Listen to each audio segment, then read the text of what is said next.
It is Thursday, April 17th, and this is House Healthcare. And we're continuing on Act 126. We've been kind of diving between sections 2 and 3 and sections 4, 5, and 6. Right now, we're going to do section 2 and 3 with, are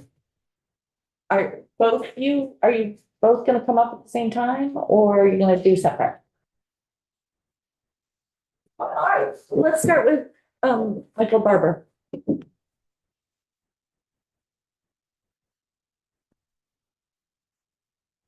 Welcome. Thank you. Thank you. Thanks for having me. For the record, Michael Barber, General Counsel with the Mountain Care Board. Here to talk about sections 2 and 3 of the bill, which deal with reference-based pricing and hospital global budgets. The board just at the outset supports moving to reference-based pricing.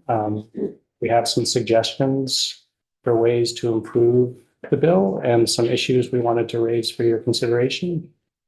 Got about 5 or 6 topics to get through, so I'll just start with a very basic one, which is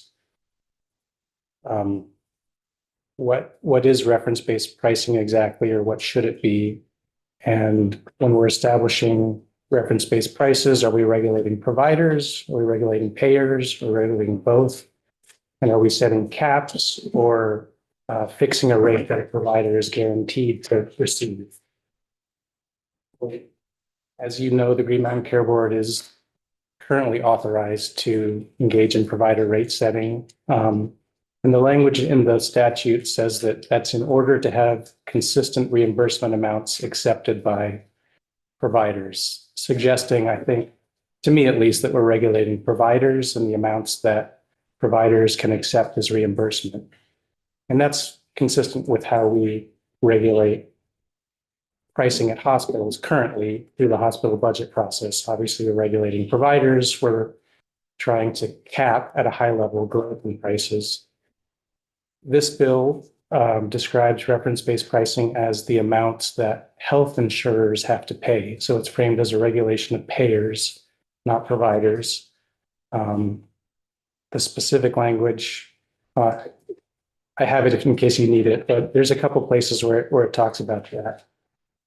So it's a different, I just wanted to call out that it's different than what we do currently.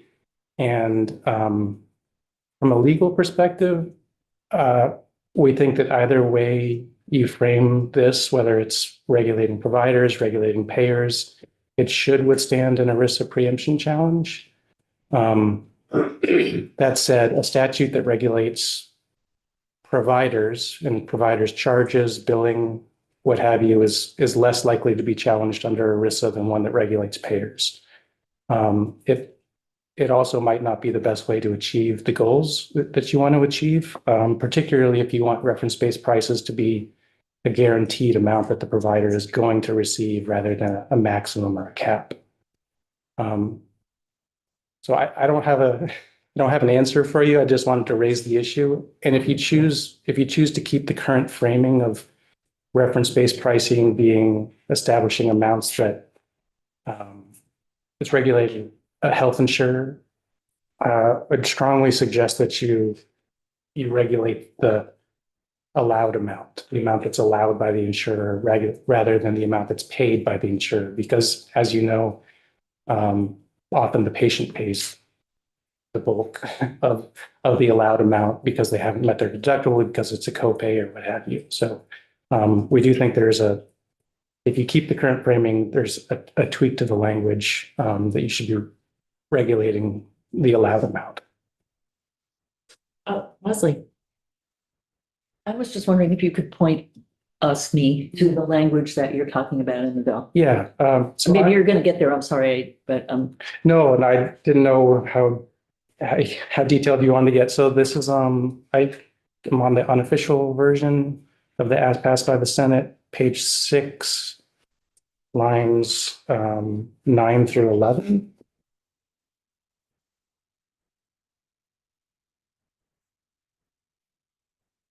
Oh, it's not 9 through 11. Sorry, it's page 6, lines 4 through 6. The board shall establish reference-based prices that represent the amounts that health insurers in this state shall pay. Yeah. Oh, sorry, my, No, it's fine. No. did I print off the wrong one? No, we're looking at the as passed by Senate. Still, it's on page 6 though. Yeah, it's page 6, line 4. Yes, line 4. Yep. The amounts that health insurers in the state shall pay to hospitals for items and services, for items provided and services delivered in Vermont. And that language is also page 7, lines 10 through 14.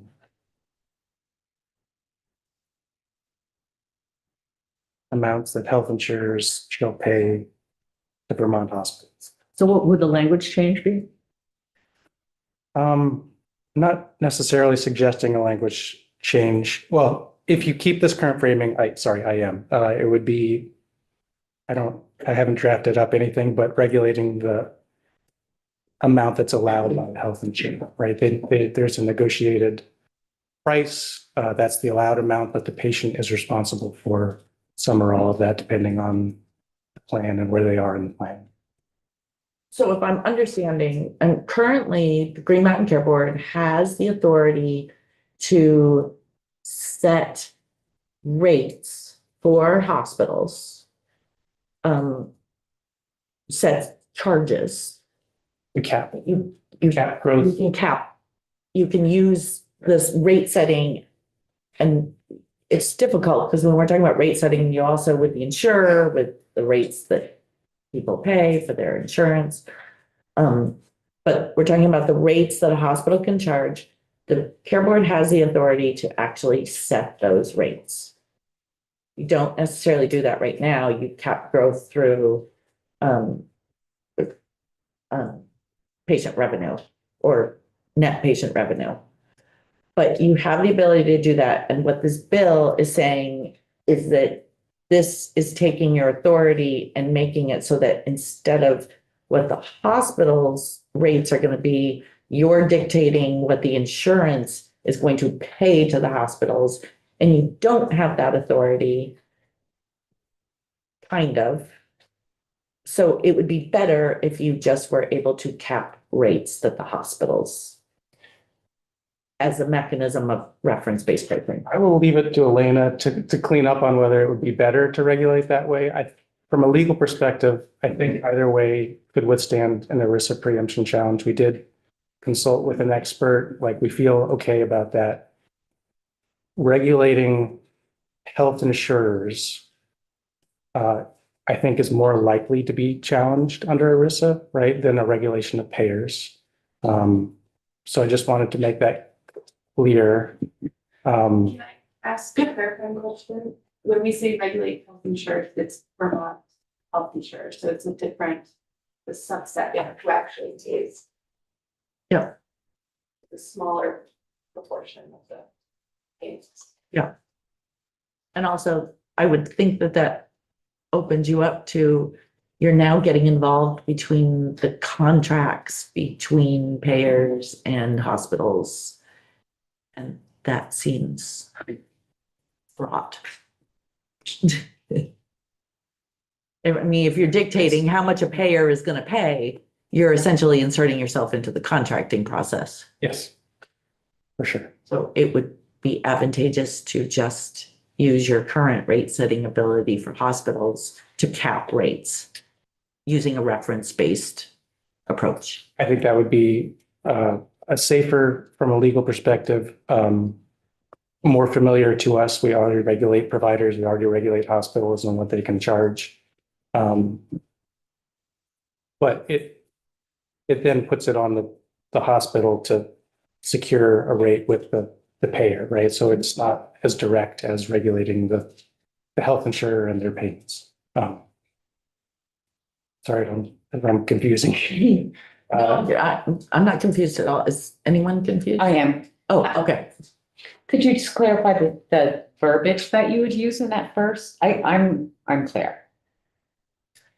I can follow up with some language to. Okay. That would be helpful. What do And you, we'll work with legislative council to okay, sort of meet the I get the goals of. And I think it's pretty simple. It's what the hospital charges rather than what the insurance company pays. Isn't it? Yes. Okay. Because the insurance company cannot pay more than what is being charged. So if we set the charges or cap the charges, we don't tell them, just basically you cannot be above this, then that effectively, then the insurance can negotiate anything they want up Okay. to, but Cap. they're not gonna pay any more than what the cap is. Anyways, thank you. All right. The second issue has to do with the scope of reference-based pricing. So in terms of like the providers, in terms of really the patients, like who are we talking about? In terms of providers, the bill is very clear that the board will begin implementing reference-based pricing with hospitals. There is another section of the bill that puts the Agency of Human Services in charge of implementing reference-based pricing for services delivered outside of a hospital. And we weren't sure, you want me to find the page? Yes, I can do that. I know this is the number 5 on page 8, line 7. Yes, 7 through 13. This has been that section that keeps coming up in testimony where everybody keeps saying, what is this? Okay. Yeah. So the board already has, like I mentioned, provider rate setting authority for all healthcare professionals, not just hospitals. And so it seems to me giving 2 agencies rate setting authority for non-hospital services delivered outside of a hospital, which seems like it could be problematic, and we really weren't sure what the intent was here. Can I ask a clarifying question? Because the Green Mountain Care Board has the authority to set rates for other provider types, not just hospitals? That is correct. There's 2 sections of law, 18 VSA 9375B1 says that we have the authority to establish payment methodologies. And then 18 VSA 9376 says, well, we can establish payment rates based on those methodologies for all healthcare professionals. And healthcare professional is a defined term. It includes, it's very broad. So individual providers, facilities, organizations, yes. Regardless of payer. Have you ever utilized authority? We have not. It's never been, to my knowledge, funded. Okay. All right. I honestly did not know you already had that authority. Could you just explain what you mean by it was never funded? This was before my time. It'd probably be best if I followed up. Okay. You on that? Okay, so you're recommending that it would be redundant to have AHS do something that you already have the authority to do, but have not done. Yes, it would be odd to have 2 agencies charged with establishing prices. Yeah, for this, yes. Did you have a question? I'm just wondering whether AHS has ever done anything in regard to this. Not law currently. So they obviously set rates for Medicaid, but they don't have, to my knowledge, any rate setting authority outside of that. This would be new for them.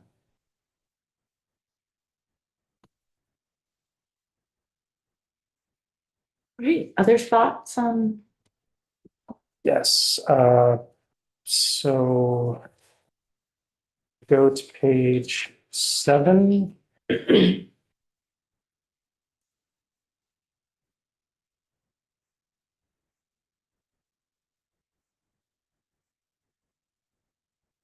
Lines 10 through 14 again. Says that the board will begin implementing reference-based pricing by establishing amounts that health insurers in the state shall pay to Vermont hospitals for items provided and services delivered to individuals covered by the health insurers' plans as soon as practicable, but not later than the hospital fiscal year 2027. So health insurer is a defined term in the statutes. It includes, Blue Cross's fully insured plans, but it also includes an entity that's acting as an administrator for a plan, a self-insured plan. So, for example, Blue Cross as an administrator of the state employee health plan, or Cigna for a private company.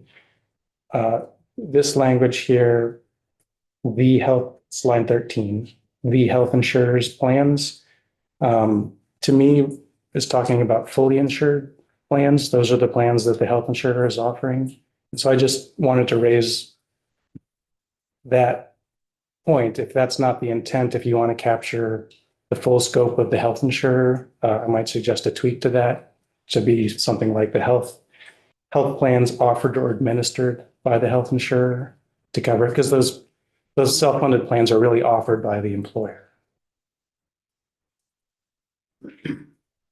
Oh, I see what so you're just sort of recommending getting rid of the plans or individuals covered by the.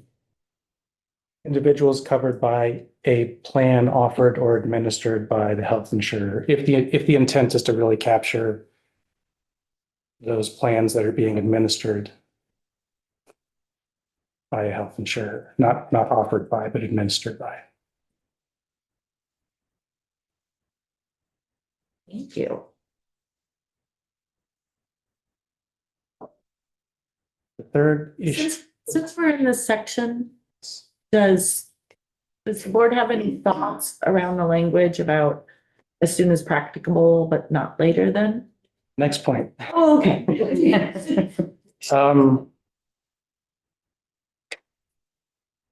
Well, yeah, around the timing, there's an inconsistency. There's one section of the statute that says not later than 2027, another that says not later than hospital fiscal year 2027, which actually begins in 2026.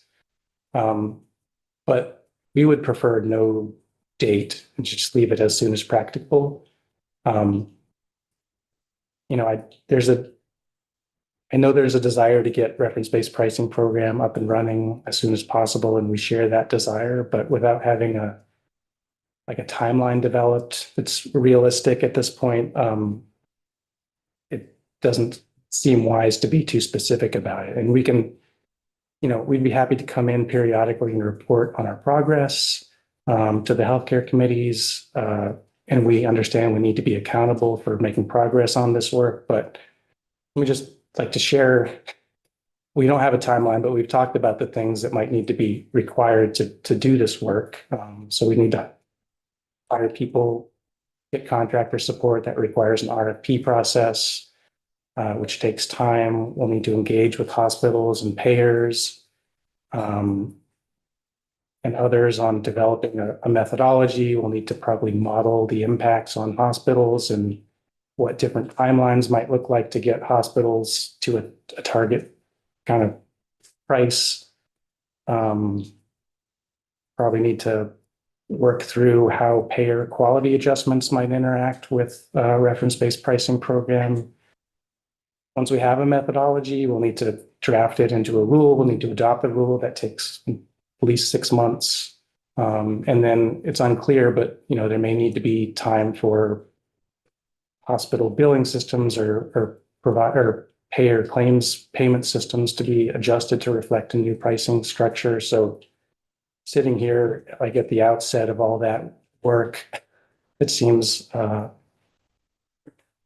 like it might be problematic to have a specific date. Maury, did you have a question? Yeah, this seems like a good time to ask a question. I've been asking almost every witness.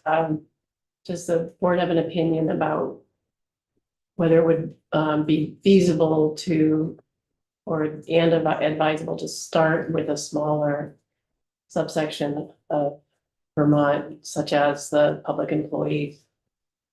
Would you be able to move any faster, or could we start reference-based pricing any faster if we just started with public employees?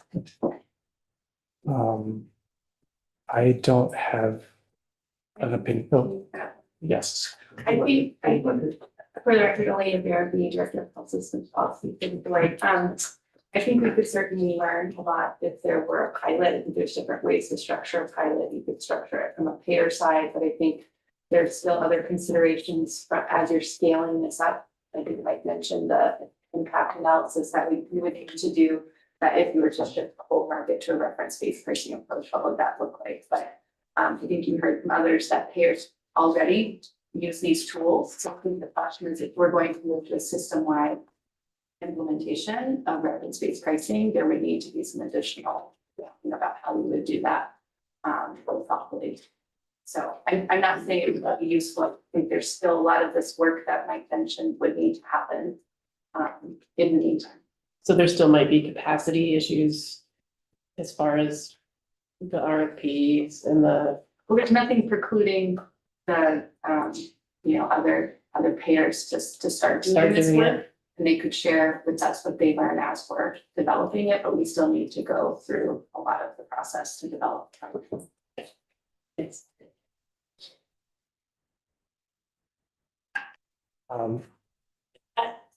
I'm sorry, I keep interrupting you, but speaking of doing the work, you mentioned something back on the number 5, I'm just calling it number 5, where AHS, if we did that, would you require, you sort of alluded to the fact that you have this ability now, but you haven't been funded for it. Would this require an appropriation, an additional appropriation to the Green Mountain Care Board, in addition to the appropriations we heard about from our joint fiscal yesterday? I would defer to Diane if she has in Yes, go ahead. For the record, Diane Langford, Green Mountain Care Board. In the sections that you saw, 7 and 8 that were taken, or 17 and 18 that were taken out, was why I'm glad that you got to see what was worked up. That within the scope of those resources, we have fairly good estimate as to that's what will be required to do the work. There's one thing I would add on there, that the scope for Green Mountain Care Board's resources is laid out there. There's one caveat that I don't think that has been made clear, that when it comes to the global budgeting part of it, there was built into our number, financial number, was the assumption that the HEAD program was coming through with the money for the global budgeting. So if the legislature wants Green Mountain Care Board to do any of the work in this bill, we've laid out the cost. And if the HEAD does not happen and the legislature would like to require Green Mountain Care Board to move ahead with the global budgeting piece, it's an estimate of about $2 million more to what you heard the other day. So I believe what you heard the other day is our best estimate. Now, it is an estimate because we've never done this. So when we get into it, as you do on anything that's brand new, we could be either over or under, but that's our best guess. But if we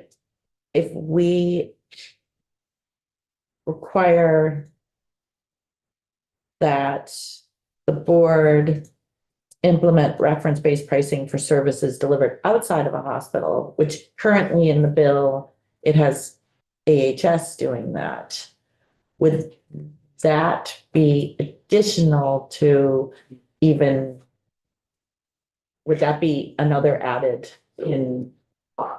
Madam Chair, thank you for that question and the clarity around that. I am not 100% sure if that was taken into account, but I would guesstimate that the Agency of Human Services may have taken that into their financial account. So whichever way it's going, there's some numbers within the bill as this committee starts to finalize it that we're watching carefully to see if this happens, then what happens to the resources required. Okay, thanks. Thank you, sorry. I couldn't answer that. The next issue I wanted to raise has to do with just the degree of flexibility the board would have in establishing reference-based prices. So if you go to page 7, lines 5 through 9, it's requiring the board to consider a number of factors in establishing reference-based prices, including the health of the population served by the hospital, demographic characteristics, acuity, payer mix, labor costs, social risk factors, and other factors that may affect the costs of providing care in the hospital service area. Those factors are also kind of referenced on a different page, although not as requirements. And given where we are in this process, I guess we're concerned that this language is overly prescriptive, and think that the board should have as much flexibility as possible to establish a methodology that meets the legislature's goals, which are set out in section 1 of the bill. Without having dug into it, it's possible that those factors could unnecessarily complicate the methodology, add time to the timeline, and possibly diminish at least one of the benefits of reference-based pricing, which is to reduce variation in provider prices.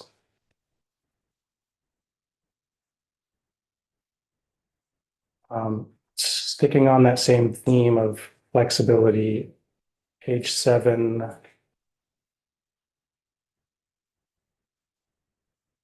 It's actually beginning page 6. Page 6, lines 17 through 19. Reference-based prices shall be based on a percentage of the Medicare reimbursement rate for the same or similar service. There may be page 6.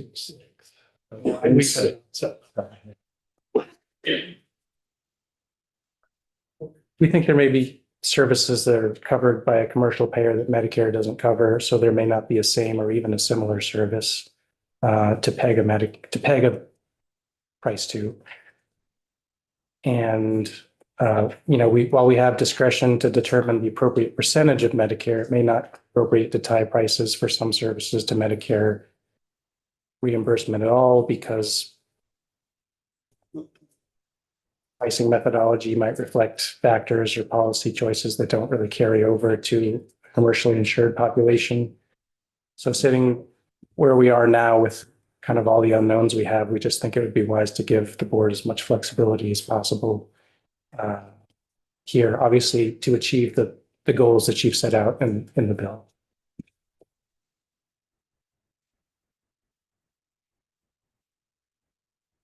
The next issue I had to raise was around analyzing the impact of reference-based pricing on premiums.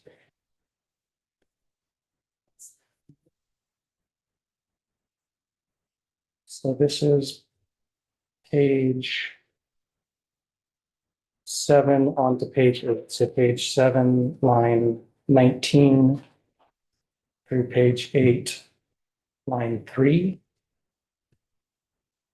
And it requires the Green Mountain Care Board, in collaboration with Department of Financial Regulation, to monitor the implementation of reference-based pricing to ensure that any decreased prices paid to hospitals result in commensurate decreases in health insurance premiums. And it also says that the board will post its findings regarding the alignment between price decreases and premium decreases annually on its website. Just want to start off, we recognize that if hospital prices are reduced through reference-based pricing, that needs to flow through to premiums, or else why are we doing this? Totally makes sense, and we have no issue with that concept that there needs to be a connection, but we don't think it's feasible to ensure that decreased prices paid to hospitals result in commensurate decreases in health insurance premiums, because I don't think we're going to be able to confidently say what hospital prices and therefore premiums would have been in the absence of reference-based pricing. Like, you'd have to make some pretty serious assumptions there. I'm sure we can provide some sort of analysis that looks at trends in premiums, trends in medical costs before and after implementation of reference-based pricing, and post that on our website, but just the way the language reads now, I think we'd suggest some minor tweaks to that to reflect what we can and can't say probably.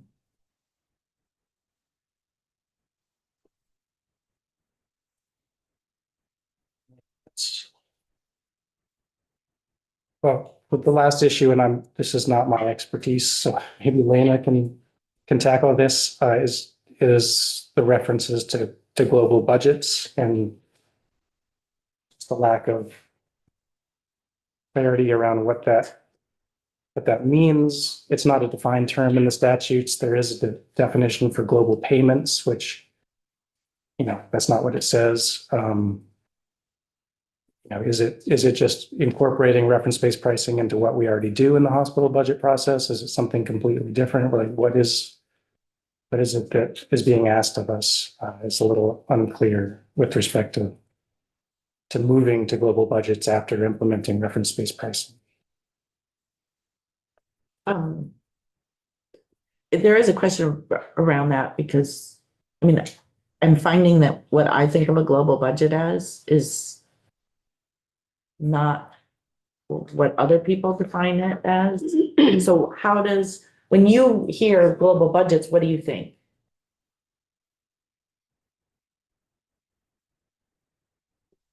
And as an attorney, I think you'd be Green best. Mountain Care Board, like, what's the first thing that comes to your mind of what a global budget even is?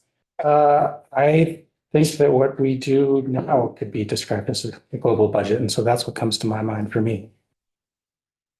Could you expand on that? I mean, Yeah. what you do now. We do now, sorry. We through our hospital budget regulation, we cap the amount of revenue that a hospital can receive from all payers. We cap the amount of charge or price increase that the hospital can obtain. So what is the overall cost increase for the services you're providing? And we do that so we don't regulate the fee-for-service prices underneath that. Like, I understand, I'm not a policy expert, but Maryland has done in the past, and it's not. So there's overages, which you've all seen and have caused issues. So we don't have a way to make sure that the prices add up to the budget at the end of the year. But we are regulating at a global level the hospital's revenue and price increases.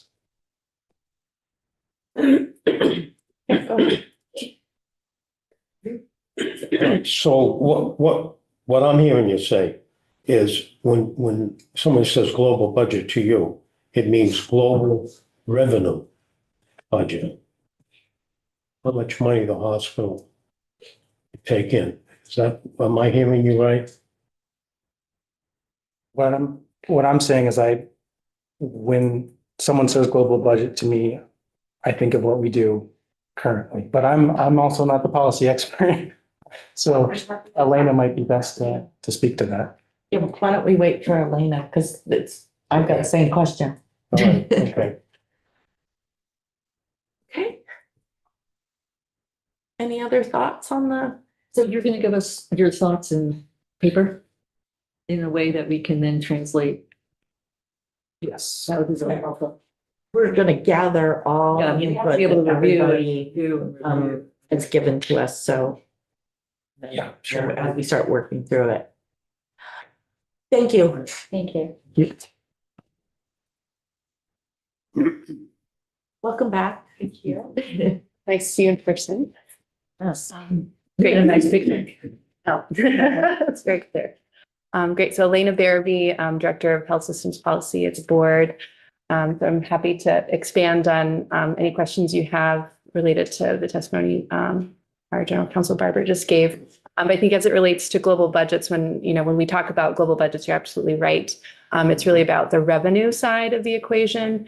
And so right now in our hospital budget process, we cap net patient revenue growth, which translates to what a hospital can bring in beyond what it did the prior year in terms as it relates to patient services delivered. So hospitals do many other things, as you might know, like investments. They might have an outpatient pharmaceutical, or they might have other arms of their work. So and that may or may not be included. So for us, it's not included if investments are outside of that cap.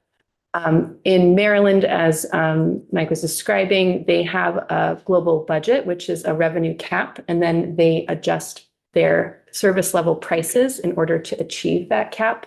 We don't do that. We have a price growth allowance, and that if then volume goes over in aggregate the following year, we make an adjustment to the budget. So it's not a great process if we think about getting consistency over time, because we're constantly playing catch up, if you will. And so while Maryland adjusts real time to get that budget, it's a more enforceable process, if you will. We have to enforce kind of backwards. And so I think, of the value of reference-based pricing is that you're actually adjusting those prices upfront and then allowing them to grow slowly over time and letting revenue do what it needs to do. You can still have a cap so that your prices and your volume don't get too crazy. Like you don't want to just unleash the system when your prices are very high, because then you're going to have huge growth in premiums. So I think it makes sense to use these tools together, but you need to be thoughtful about kind of where it's coming from. So I think if you had a global budget with reference-based pricing, the way that we think about defining a budget, it would bring us more in line to a Maryland type model, depending on how quickly you adjust those prices. Go ahead, Leslie. I need to figure out if I'm way off base. Because my idea of global budget is that we look at the community of a hospital's, responsibility in their catchment area and then decide, a capitated rate for each thing. And I'll get there. So I think I'll go there next, which is the AHEAD model is talking about a global, they might call it a global budget, but it's a global payment. Okay. It's saying, let's pay hospitals one lump sum. And there are many ways you can decide how to come up with that lump sum. Usually it's for a population, for a community like you're describing. But that's difficult unless the facility that you're paying actually controls the care for that whole population. So some of the challenges of those models is who's going to get the money and who's going to be responsible for the patient. So if you have a large integrated delivery system where the hospital owns the primary care and all the things around it, they can better manage the care for that population. So that is what the board had worked with AHS to develop, was a hospital global payment. So it was, we're starting with the Medicare population, but the goal under the AHEAD model, and I think in our last all-payer model, was really to move towards one payment for each hospital for the population, regardless of your payer, which is kind of a, an aspiration, but not what we had in practice. So, first of all, is this achievable? What's in here right now? Yeah. I think it's incredibly confusing. I think there are components of it that are achievable, but I think the way it's described right now is a little. So would it be better to have more detail, or would it be better to have less detail to allow the flexibility in the design of however we're going to get to that? I think less, more pointed detail. So I think thinking about what you really want to see, and I think we can still be accountable to you. I think we just, in describing the timelines, I think it's hard to say we can do this by that day if we don't know what it is. So if we talk more clearly about what we're trying to do, and reporting back to you, I think that might be a better way of dealing with it. But I think less is more. And if we're trying to really gather many stakeholders around the table, being very clear about what we're trying to achieve will be really important to get anything done. Leslie? So I'm still stuck, I guess. The bill talks about global hospital budgets. So we're not talking about a global hospital payment. If it's global hospital budgets, I think General Counsel Barber was correct. We have a process already for doing that. Yeah, And so I think adding another layer is confusing. so we're not shifting to a global payment system. I mean, that. I don't think that's the way it's that's what written. We're talking about And I here. think the other challenge is we can't just shift to a global payment system unless we, if it's an all-payer global system that requires Medicare to be at the table. Are we just talking about doing this for the commercial, market? Are we saying we only want commercial payers to have a global payment? And then what does that mean for the incentive structure for a hospital if they're, so I think we need to be thoughtful about the whole package, and recognize where we are right now. So, moving to a global payment is very different than implementing a reference-based pricing. And I think there's a time and a reason to do each of those things, but I think we need to think about sequence and not pushing ourselves too quickly before we're ready. I think we need to really go slow and monitor to see what happens in the next couple of years, which will be very tumultuous. Okay. Brian? Yeah, so I'm trying to ask to hear what you said about being more briefer but more pointed. I think is that how you said it? Mm-hmm. I don't know what the committee wants yet, so I can only speak for myself. If I would like us to get from where we are to hospitals having budgets, I don't know, now I'm confused what the word means what. There's payments, there's budgets, there's this, there's that. So okay, let me be even more aspirational and brief. If I want universal health care in 10 years, how could we get there with the hospitals in the next few years from where we're at with this global payment and the current way we do budgeting and all that? What would it take? I think universal healthcare in my mind, is a coverage issue. So there's who is covered, and then how, and under what payer structure, and how do providers get paid? So I think what we're talking about here is how do providers get paid? And I think those are very different problems to solve. So right now we have a multi-payer system. And I think the question the state has been grappling with is, given that we have a multi-payer system, how do we pay providers in the most efficient and simplest way possible that incentivizes high quality care and the outcomes we want to see? And so I think, that is a little bit different than I think what you're asking is. I think this bill is not doing universal care. I mean, I think universal care is a different thing, if that makes sense.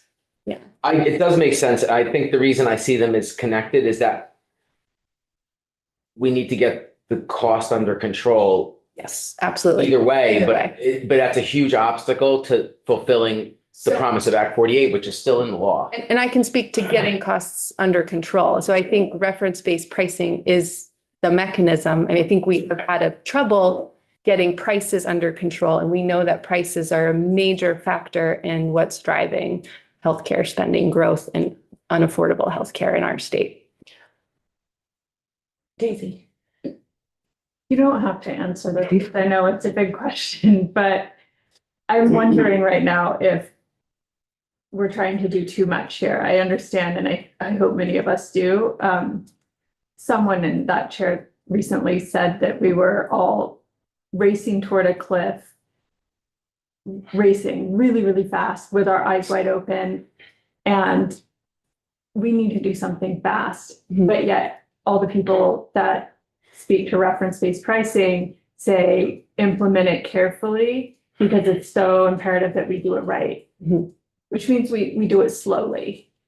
Is this bill attempting to go too far with, longitudinally with implementing global budgeting also and chipping into that? Should we just focus on the reference-based pricing piece?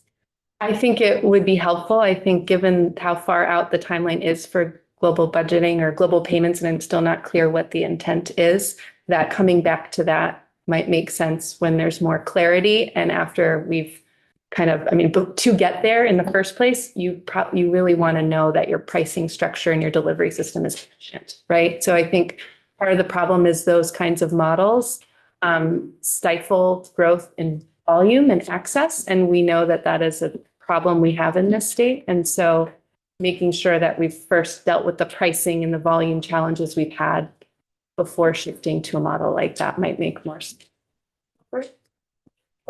The pricing piece. Do you feel that in the present structure we have now, that this pricing piece is appropriate? Or do you think we need to have structural change as well? I think we need both. I think the pricing piece needs to happen because I have a close friend who just got a $7,000 bill for gallstones. Oof. And she's insured. Because of the deductible, yeah. $7,000. I don't know about you, but I don't have an extra $7,000. And if we don't do anything about prices, no one is going to have access to healthcare in this state. Just to be clear, we need to have structural change as well as pricing structure. Right. We need to be able to say what we can afford, and then we need to live within our means. And that is a hard conversation to have, but we need to start with what are the prices we can afford. It's not $7,000 for basic healthcare.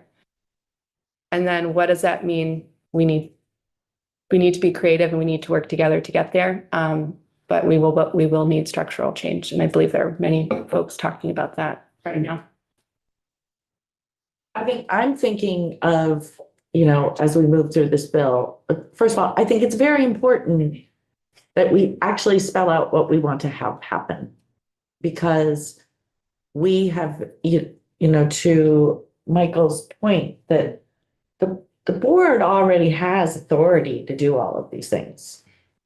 But we haven't been doing them. And we're at a place where, okay, we need to do them. So if anything, just by sitting in these seats, we can say, yes, we are now going to do these things. And I want to be very careful that we are in this place of telling you what we want to have happen, but that we're not designing and telling you exactly how it needs to happen, because we are not the right people to be doing that. I've been thinking, to your point, that the reference-based pricing is the starting point to get us under control. And then with the goal of using that reference-based pricing to get us to global budgets, which is what we sort of do now. And that that we use reference-based pricing to control that global budget. That was a long-winded way of me asking a question, which is one of the things that I want to ensure. And I don't know, and maybe you as sort of the policy expert for board in thoughts about designing the system. You know, I am still struck by the graph that we were shown yesterday. And I cannot figure out, like, Copley Hospital is functioning at prices that are less than 150% of Medicare. And North Country Hospital, which is, as the crow flies, not very far away, is operating at 250% of Medicare. What is it in your ultimate design of reference-based pricing? How will you take into account equity amongst various hospital types? Or do you just imagine Copley gets this, North Country gets this, or is it going to be a more holistic approach? And I want to make sure that we write this in. Yes, I think there are elements of that already in the bill, but I think that is an excellent question. I don't think there's a one size fits all percentage. Okay, so I think we should be clear about that. But I think we need to be thoughtful about what the adjustments are and for what purpose. So equity needs to be in the method, not in the end result. So there are some hospitals like in North Country that have a very challenging payer mix. And so they have a smaller number of commercial patients that they have to spread that cost over, right? And so I think for those, you might expect to see a little bit higher of a price. And I think, you know, there are probably other ways we can think about not feeling it as much in those places. But, you know, we do need to think about differences across communities, the roles that hospitals play, kind of what resources they have, but that needs to be baked into a methodology. So it's not, we don't end up with prices that are differentiated based on how much power you have in the market, but are actually based on the needs of the community and what we can afford. What do you? So then, based upon what was said earlier about establishing reference-based pricing, this subsection, the board shall consider the composition of the community served by the hospital. That's very important. And what I hear you saying is that aspect should be included. I think it should be part of the methodology that we establish. So I think, and I think those should be examples, not because we don't necessarily, perhaps the adjustment for one of those components, it doesn't actually get you very much in terms of a payment. So I think this part of this is, what did the data say? And what's, and so I think we'll have to work through that. But I think in developing the methodology, absolutely, we need to consider those characteristics. Leslie and then Lori. So thank you. I'm thinking about the perverse incentives of fee for service and wondering if reference-based pricing addresses that problem and how it would affect your friend with the $7,000 bill. That's a very good question. So I think it doesn't address the volume incentive at all, right? Like I should say, it is still a volume incentive, right? You still want to do more services and more high revenue services, high margin services. But I don't think, but if you have access problems, so it's where are you putting your money is the question. So right now we leave it up to hospitals to decide where they put their money, and they make decisions. I mean, you can ask them, but I think some of them have to make decisions based on where they think they're going to bring in the most surplus so they can continue to serve their population. But that can lead to inefficient pricing and inefficient delivery of services. I think by saying these are the prices for these services and we're all going to abide by this, forces hospitals to look at how they're delivering those services rather than looking for ways to increase their revenue, right? So there is a little bit of a cost, more so than just allowing price negotiation. But I think you do need, I don't think any payment model on its own is going to solve all the problems in healthcare. So I think we also need to recognize that it's a system. We need to learn. We also need to know how it's impacting patients and how it's being implemented. So we need ways of understanding how our service is changing, how our outcomes changing. And then I think you adjust, there's not going to be one perfect payment system and you leave it and set it on its own. It's a constant adjustment and refining what you're doing. I'm going to preface this with, if this has been discussed, just tell me it has been discussed. I apologize for being late. I have two questions. One, based on what you just said, and I didn't see any notes that you had submitted. Is there enough in this bill, written out in this bill, to give the board what they need to make sure that they are looking at reference-based pricing in the way it needs to be looked at as a system? Yeah, so I think we talked a little bit about that, but Okay, I think we can come up, I think when we bring back the language, we Okay. talked about having not too much detail, but allowing flexibility, but we can propose what that looks like, but still, adhering to the intent of the nuance of this kind of method. Yeah, and the reason I'm asking is, again, I apologize, I was late, is, there's a lot of talk amongst organizations in the building at how we just need to put reference-based pricing in to solve other problems in the system, in our collective system as a state. And my concern is that people think it can just be done that quickly without there being any negative effects. And so I just want to make sure that. Absolutely. So, and then my second question, again, if it's been covered, fine. You said we need structural change and price change. Did you talk about structural change? I did not get into detail about structural change needs, but I think there are ongoing conversations collaboratively across agencies and providers right now to think about what we could possibly do immediately. And then I think we need to, recognize that our immediate change doesn't mean this is the way it's always going to be, but we need to do something to keep the system together because it's very alarming kind of what is on the horizon.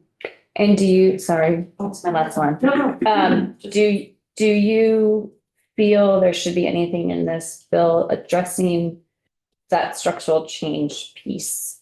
And ensuring that the conversations that are happening on their own, continue and have policy direction or whatever kind of direction that would be needed by the legislature to make sure that continues. I think that's a very good question. I don't know what that is, but I think we can think about that and try to get back to you very quickly. Yeah. Okay. I'd like to follow up on what Representative Hogan just was talking about. Structural change. In the bill, it's mentioned several times that it has to happen. And the dates and a plan that has to be established to do that. Now, what I think I heard you say is people are already doing this? I think this bill it appeared to me at least to be more long-term. And I think there are things happening right now in our state that are really requiring an all hands on deck look at what's going on and how do we make sure that we still have a system in order, when we try to do these long-term plans. So I think we are here because we haven't done the hard work of long-term planning, and we need that, but we also need to figure out how we're going to have a healthcare system tomorrow. Yeah, okay. So I'm interested in the work has already started to have those kinds of conversations and to start moving to develop a plan that's in here. Now, one thing that this is only my own personal opinion. In all of that verbiage that's in here, there's a term in there that drives me right out of my mind.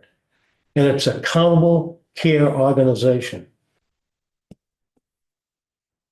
What have we learned from that besides it failed? I think that's, Why are we bringing that? I'm trying to figure out why that is in here. I can't remember exactly the. Well, it's at the end of the bill, and it says certified accountable care organization, and they're involved in learn from what they did. I'm willing to learn that they failed and we don't do that again. But it seems to be part of everything that's in here at the end of this in terms of setting up that overall plan for structural change. Yeah, I'm happy to spend more time and prepare some thoughts on accountable care organizations because it's a big topic. I think the one all payer accountable care organization in our state is winding down.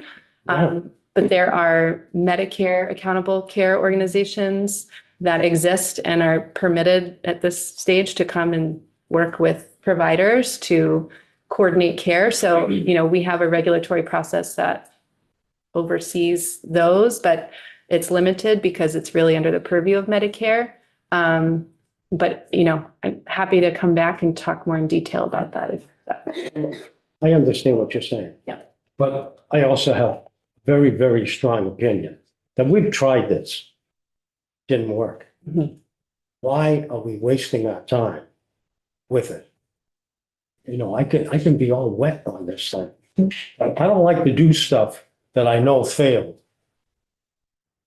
Can I just respond a little bit to Chopper and then Mari? I just wanted to point out that in this bill, really the only thing is taking, one thing the Accountable Care Organization was really good at was getting data. And this bill allows us to Use take their that, data? to use the data that they collected. Yeah. Okay, the data that they collected on the field system. That's Okay, You can learn I'm from with that. you. because I hear what you're saying. You're never gonna hear me defend, anyways, Mari. Is it fair to Thank you. say there are many accountable care organizations? There are many types of accountable care organizations that focus, that some have really broad focus, some have narrow focus, some and many of them are successful. And One Care was not successful. That's one accountable care organization. And just because it's an accountable care organization that was not successful doesn't mean that all accountable care organizations are. Not right. And there it is a fair statement. I think there has been some success in kind of primary care physician-led accountable care organizations that have been able to improve quality for their patients. But, largely they focus on a certain population with specific needs and they're able to tailor their services. But I think our accountable care organization was hospital-led and had doing lots of things. So there's a lot of reasons why I think it didn't work, but I think there are examples of successes. But I think like I said, I can come back if you're interested, but I don't think that's in the bill. So I don't, Okay, yes. Brian, and then Daisy, did you also? Oh, Brian. I want to kind of reflect a pattern that I'm seeing in the way we behave as humans, and then maybe like that it would help us come up with a better way to move forward here, or maybe not. I've heard in the discussion like that things I've heard and this is my 9th year over and over again. It's like we need a long-term plan.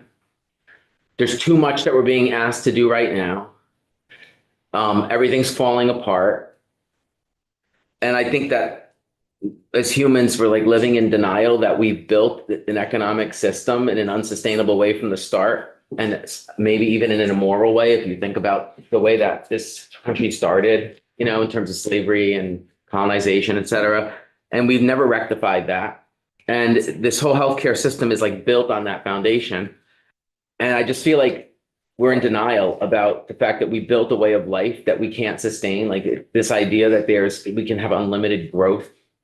But then there's this other piece that like I'm struggling with, which is there are people living on Earth right now who are richer than any human has ever been. And then we're sitting here saying we have to live within our means.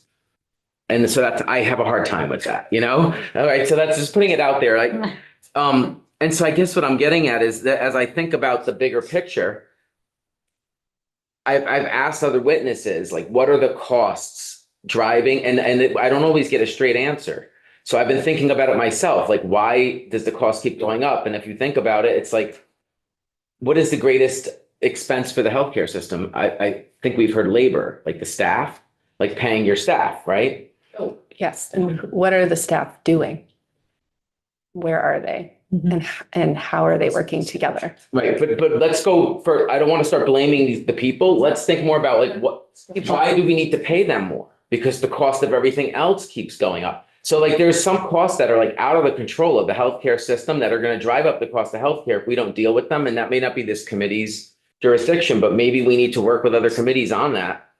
That's one thing. But then here's where I'm going with this is like when COVID hit, everyone was acting like it was going to be okay.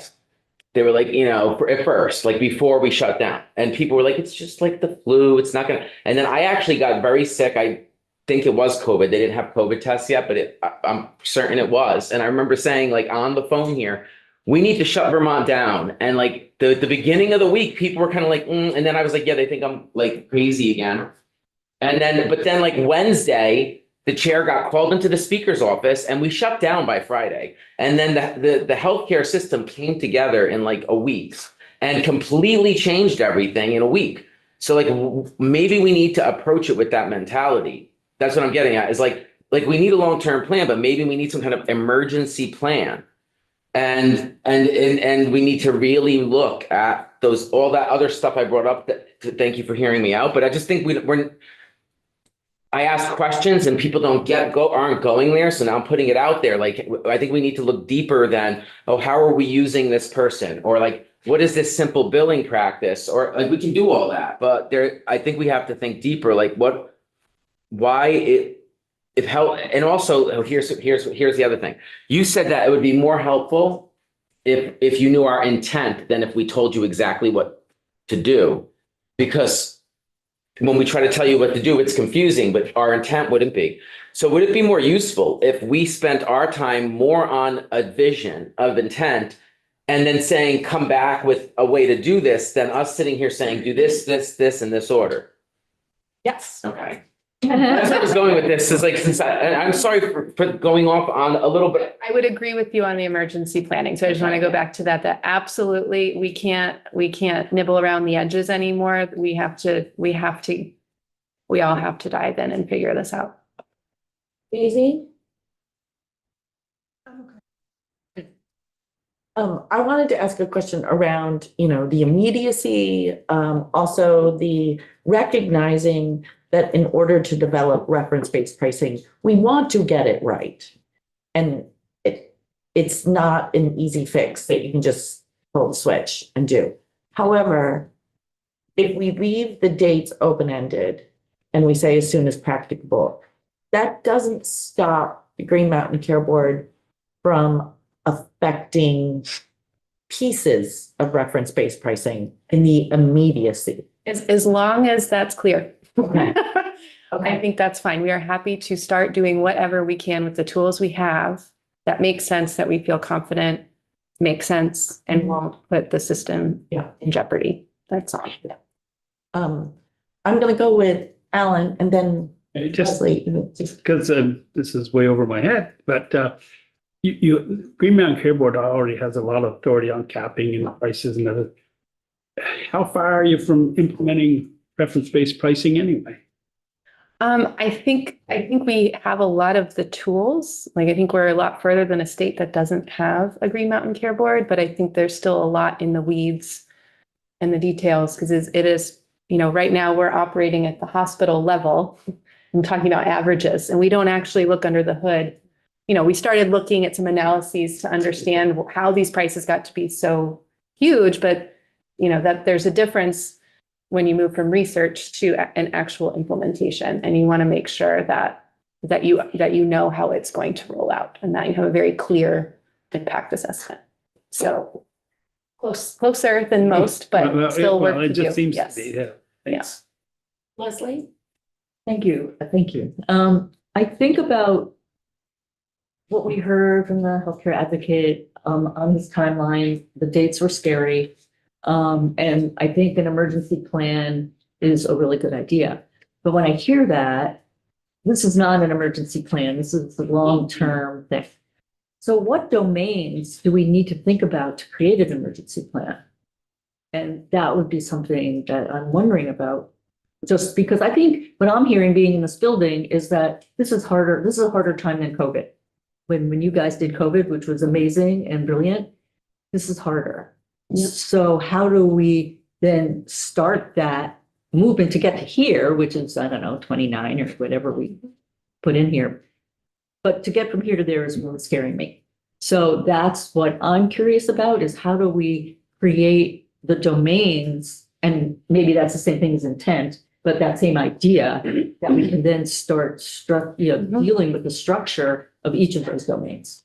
Right. I think that's a great question. I think, and I'm borrowing from what others have said or suggested, that I think following some of what we learned during COVID might be a great place to start and replicate. And I think there are probably things that is in your purview that need to be, that could help make the structural changes that we need. But also I think we just need to get people in a room. We need to get people in a room and to talk and to come up with a plan. And so, yeah. I wanted to remind the committee that there's a reason we did H 482. And that H 482 is in the Senate right now. And I understand everyone's urgency. And there are other things that's the emergency powers bill. I just wanted to remind everybody of that. Woody, and then Lori.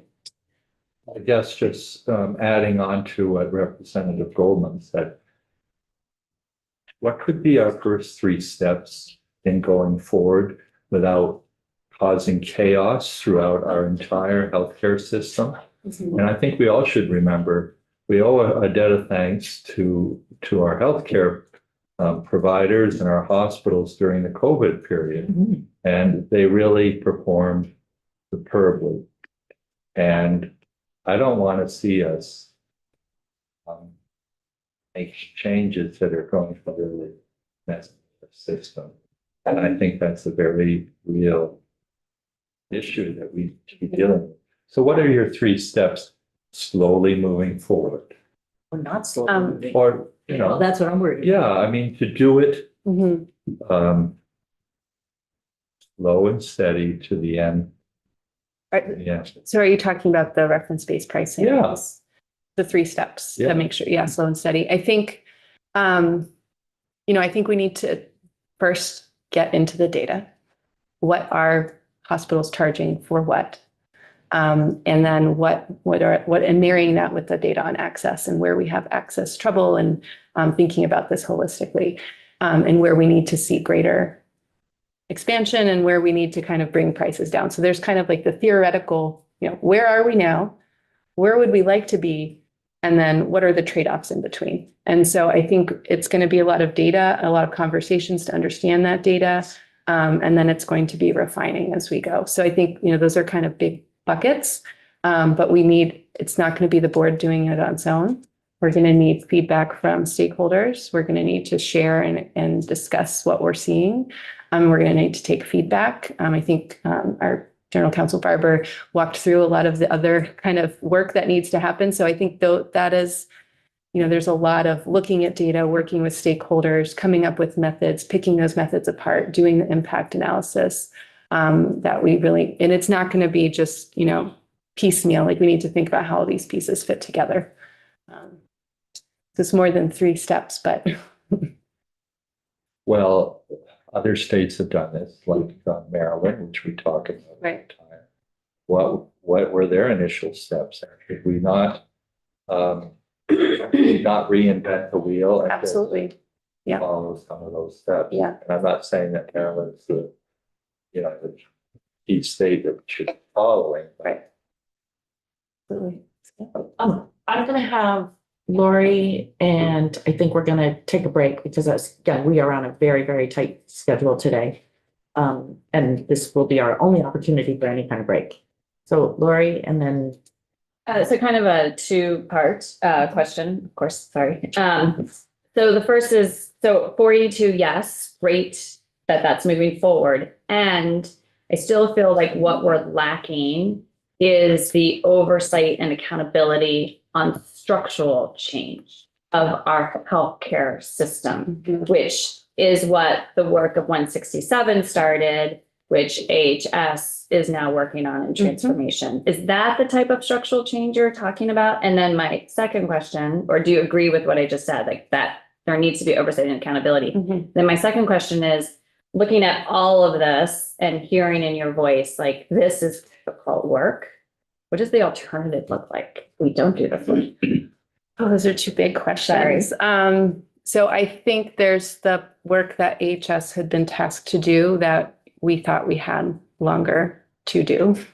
And it turns out we have to move much faster. So I think there's already kind of a vehicle in motion that would be great if we could help it move faster.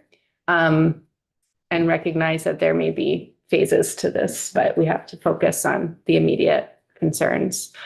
Sorry, your second question. Oh yeah, and what happens if, so I'm, you know, I'm worried that there are things that could happen that we haven't even been talking about. You know, just thinking about what could happen at the federal level, that could have huge ramifications that will only exacerbate the issues that we have in Vermont right now and how quickly we need to move. I think we have insurer solvency challenges that if aren't immediately addressed, I can't even imagine what that would mean for the rest of the system. So Like hospital closures. like hospital closures, right? Like I think, and it's not that, you know, if it happens all at once, we're going to have very few resources to deal with those issues. If we can get at it now, we might be able to save more of the system. I really worry about where we will be if we take too long and we have almost nothing left. thank you. Thank you very much. We're gonna take a break. We are gonna be back here right at 10:30. No later, please.